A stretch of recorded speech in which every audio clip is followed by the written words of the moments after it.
Hey guys, welcome back to Hectic HEMA. Like and subscribe to support the channel. It helps feed that algorithm and lets us know that you want us to bring you more content, which we're happy to do. So today we're going to be talking about sparring, different intensities of sparring and when we should be doing them. Let's break them into light, medium and heavy. Let's talk about light training / light sparring. What isn't it? It is not an accurate simulation of a proper fight. It will not prepare you for dealing with a human being coming at you with full intensity, full aggression.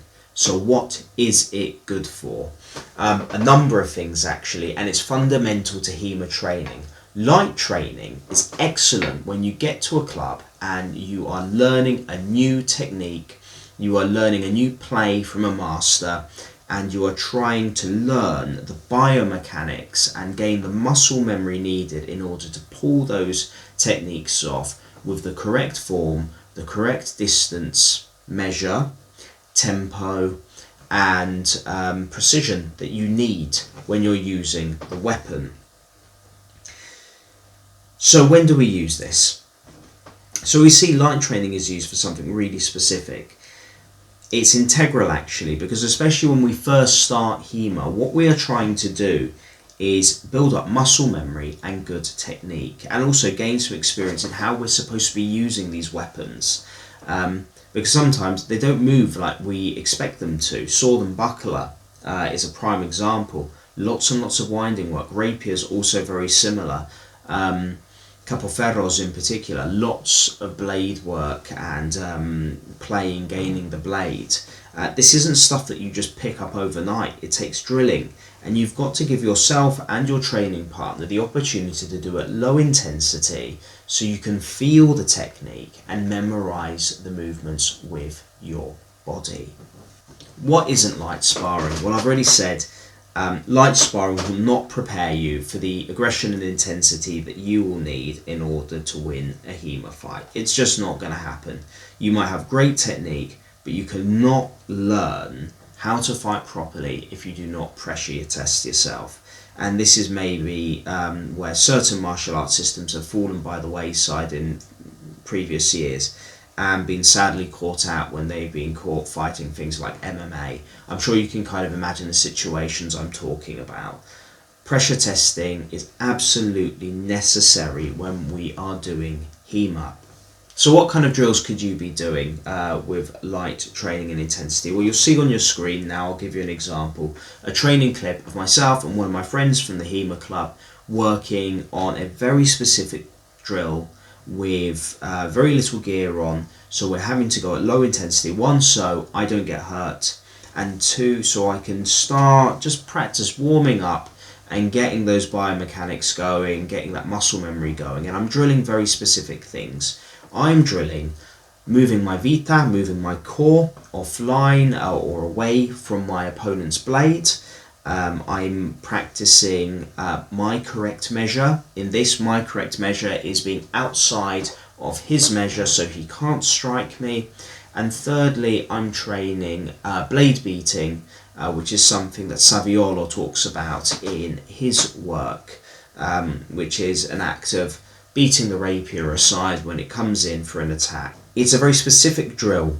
I'm trying to train something very, very specific, and my friend is not trying to kill me. He's not trying to hurt me. He's just giving me pressure, and I'm having to respond to that pressure. But he's not going full speed. He's not going full speed, and neither am I.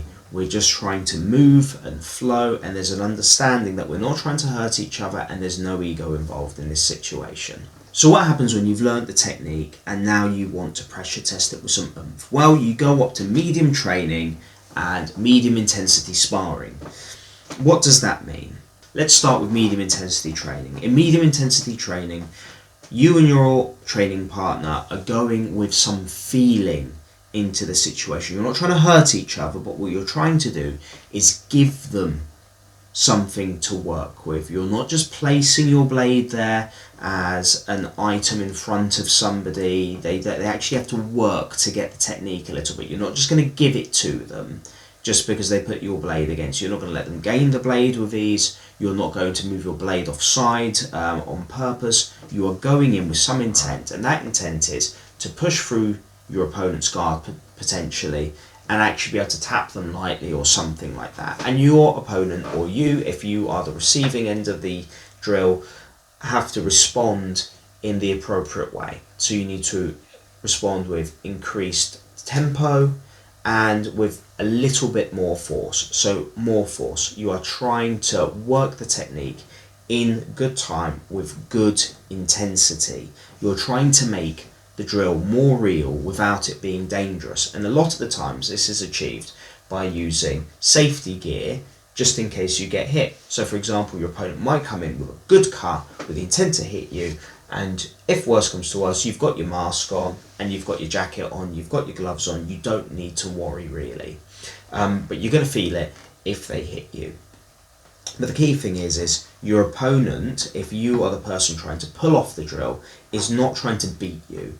What they're trying to do is give you a body to work with to force you to use the technique.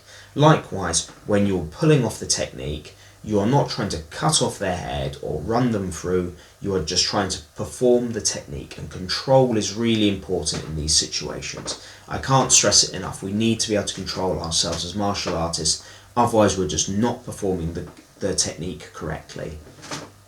So sparring, medium intensity, what is it?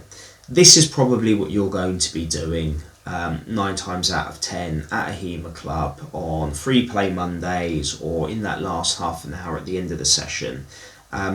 You are going to be playing about with your mates, having a fun spar most of the time, I would suggest, and you're going to be trying to pull off those techniques that you've been trying to drill in the session. Otherwise, what's the point in learning them? You're just going to be using the same technique again and again and again, and you're not widening your repertoire, you're not widening your inventory of techniques and assaults in HEMA and with your specific weapon. And what we're trying to do as martial artists is just become more proficient with everything that we're learning and actually learn to apply them.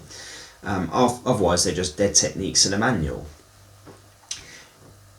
We're not trying to hurt each other, but we're going with some intensity, and agreed upon intensity, where there's some friendly competition, but we're also trying to improve by trying new techniques. Let's talk about heavy sparring. When is heavy sparring appropriate? And I'll say heavy sparring as opposed to heavy training. Heavy sparring is appropriate when you are getting ready for a tournament and you need to be ready to face somebody who's going to be coming at you with 100% aggression, 100% intent, and 100% speed/tempo.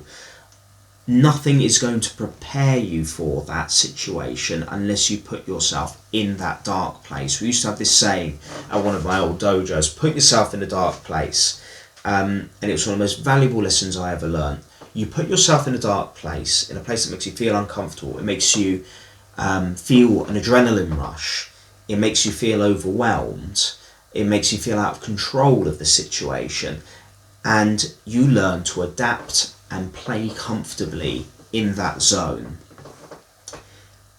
You will never be prepared for full intensity sparring and combat if you haven't trained it in your club. And the last place you want to be doing that is at a tournament. So what normally happens is you ramp it up to heavy sparring the closer you get to a tournament, or if you agree that you are going to go at that intensity with a training partner. But I have to stress, it's with agreement. You don't just jump from from medium sparring to heavy sparring. That's rude. We don't do that. So it's good to increase the level of our sparring as we get closer to a tournament, like I said, to prepare ourselves and put ourselves in that dark place. Now, how would we seek to do this? We would probably be using it in the ramp up, and I'll use an example from when I was training on one of the Army Muay Thai teams. It's now the Army Muay Thai team, in fact, but that came shortly after I left the Army, sadly. When we were getting ready for our fights, what would happen? We would ramp up the level of sparring until just before the fight we were used to going against people who were super hard, training with us really, really hard and pushing us to our limits. And this taught us a few things. One, that we could deal with the tempo and the aggression that was being thrown at us, and how we would apply our techniques and our fighting skills in those situations. What it also taught us was our weaknesses. It taught us where we needed to work. If we needed to get rid of a flinch reflex, if our cardio was low, if our muscular endurance was low, where our strengths were in our fight, and how, if we could actually pull off certain techniques. It's pressure testing. There is no real way of blagging when you are going 100%. You may pull off something every now and then as a lucky hit, but sword work and fighting is really unforgiving actually when you're going 100%. You will learn when you're being sloppy, when you're being good. You will learn when you are adequately defending yourself, when you are entering into attack, so doubles aren't scored, and you'll be learning how to guard yourself after you've struck to ensure that you don't get an afterblow. But you need to learn to do that with the correct tempo, and that correct tempo is only going to come from placing yourself in a situation where somebody's coming at you with that same level of aggression that you're going to be facing in a tournament. There is no other way for it. So let's talk about the elephant in the room. I'm going to talk about ego. And I can see some more experienced martial artists smiling on the other end of the camera. Ego, it is the bane of any good training school. And it's something that we need to work on. And guys, as new guys, if I could say anything, enter into your sparring sessions when you're starting not expecting to win. If you're just starting HEMA, frankly, you're not going to be good enough to be winning, and it's a bit silly to expect to be able to jump in the ring with somebody who has been fighting for years and years and years and expect to beat them with your half an hour of training in Italian longsword. It just isn't going to happen. I mean, some guys pull off some really crazy stuff because you're newbies and we don't expect it, but that's another story. If you're going against an experienced fighter, 9 times out of 10, you're going to get your bum handed to you on a silver platter. It's just the reality of it. So enter into sparring as a game, especially when you're doing it at that medium and light level of intensity when you're training. You're not trying to beat anybody, you're not trying to prove a point. All you're trying to do is become a better HEMA practitioner, whatever system you use. Try and use those new techniques. It doesn't matter if you get hit. It's fine. You are going to get hit. You are going to quote unquote lose. But trust me, you're not losing much. You're gaining a lot more by drilling techniques and trying to be a good fighter as opposed to just trying to beat people. So as more senior HEMA practitioners, we also need to watch our egos as well, don't we? There is nothing worse than a noob hunter or a white belt hunter, as you'd call them in Eastern martial arts. What's the point? There's nothing worse than a bully coming up to somebody who's done absolutely no martial arts and trying to wipe the floor with them. We understand you're good. That's not the point of sparring, is it? That's my humble opinion. Feel free to disagree with me in the comments. But the key thing that senior students should really be trying to do in sparring with people who are just starting out is bring them on. Bring them on, bring them on, bring them on, and build up their skill level, because it means that when they get better, we get the opportunity to spar with people who are really pushing us and challenging us, and that in turn makes us better. So in summary, every type of training has its good points and bad points. Heavy sparring is really good for getting you ready for tournaments and for getting you ready for those high intensity fighting situations where you need to be prepared to go against opponents who are going to come at you full force, swinging for the walls, because there's no other way of getting used to that. What it is bad though is on the body. You're not going to be able to maintain heavy sparring all the time, these super heavy sparring, because accidents are just going to naturally occur. Something's going to slip through eventually and you'll probably get hurt. So we're very selective when we do like heavy sparring. It's just the reality of it. We need to keep our bodies in shape so we're not going to have to stop doing HEMA like in our 5th year of training because we've clocked an injury which we just can't recover from. Medium sparring is usually the go-to. It's really good.